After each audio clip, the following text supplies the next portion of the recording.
सिवान के इस्लामिया कॉलेज में लगातार कॉलेज के अल्पसंख्यक चरित्र के साथ खिलवाड़ करने और शिक्षकों की प्रोन्नति रोकने के कॉलेज में भ्रष्टाचार कर रकम उगाही करने और सचिव जफर अहमद गनी के दमनकारी नीति के खिलाफ कॉलेज के सभी शिक्षकों ने आज मसाल जुलूस निकालकर जफर अहमद गनी का विरोध किया। कॉलेज के शिक्षकों का आरोप है कि सचिव जफर अहमद गनी की वजह से शिक्षकों का प्रमोशन रुका हुआ है और छात्राओं से अनावश्यक ट्यूशन फीस भी लिया जाता है। ज्ञात हो कि कुछ दिन पहले ही कॉलेज के शिक्षकों द्वारा कॉलेज परिसर में 1 दिवसीय धरना कर सचिव जफर अहमद गनी का विरोध किया गया था, लेकिन फिर भी किसी तरह की सुनवाई न होने पर आज कॉलेज के शिक्षकों ने मसाल जुलूस निकालकर विरोध जताया। जेडे इस्लामिया महाविद्यालय में सचिव ने सारे खाते के साथ अपना अकाउंट ज्वाइंट कर दिया है और ज्वाइंट अकाउंट के साथ सारे पैसे की निकासी खुद करते हैं।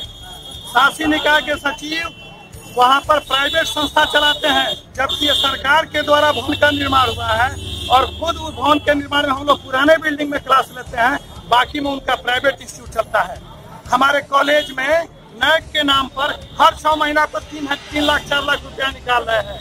हमारे कॉलेज में बच्चियों का जो कहीं पर नामांकन में पैसा नहीं लगता है, इंटरमीडिएट को अलग करके बच्चियों से काफी मात्रा में पैसा की वसूली करते हैं। हम लोगों ने डीएम को, हम लोगों ने यहाँ डीओ को बताया, लेकिन कहीं पर किसी ने ध्यान नहीं दिया।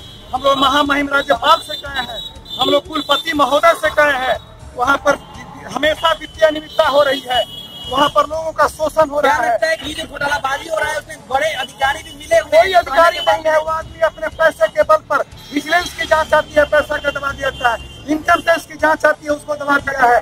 यहाँ पर डीएम के हाथ आज साल भर से रखा हुआ, आप लोगों ने पेपर में निकाला था, कहा गया आज तक कोई जांच नहीं किया। यहाँ पर डीओ को जांच करने के लिए मिला था। लगता है कि अधिकारी को पैसे से खरीद लेते हैं। हमको तो यही समझ में आता है, क्योंकि जिस जिला में इतना शोषण हो रहा हो, हम लोग 8 दिन से धरना पर बैठे हैं।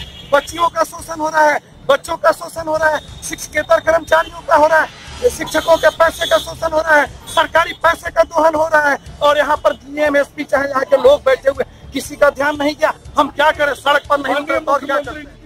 वो सचिव रहने के बावजूद भी घर का भी काम करवाते थे, क्या ये कितना सही? काम शिक्षकों से तो नहीं, लेकिन नॉन टीचिंग स्टाफ से हमेशा करवाते हैं। शिक्षक से करवाते हैं और शिक्षक से टीचिंग के जैसे कंप्यूटर हुआ या और सब जो उनका प्राइवेट इंस्टीट्यूट है उसमें क्लास करवाते हैं और नॉन टीचिंग से वो लोग शिक्षक कलम के सिपाही हैं, लाठी और बंदूक पे हम लोग का भरोसा नहीं है।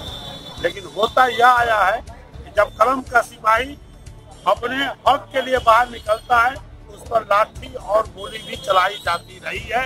और हम लोग को भी पूरी आशंका है कि हम लोग जैसा कर रहे हैं, हम लोग को कभी किसी वक्त किसी तरह की प्रताड़ना हो सकती है। लेकिन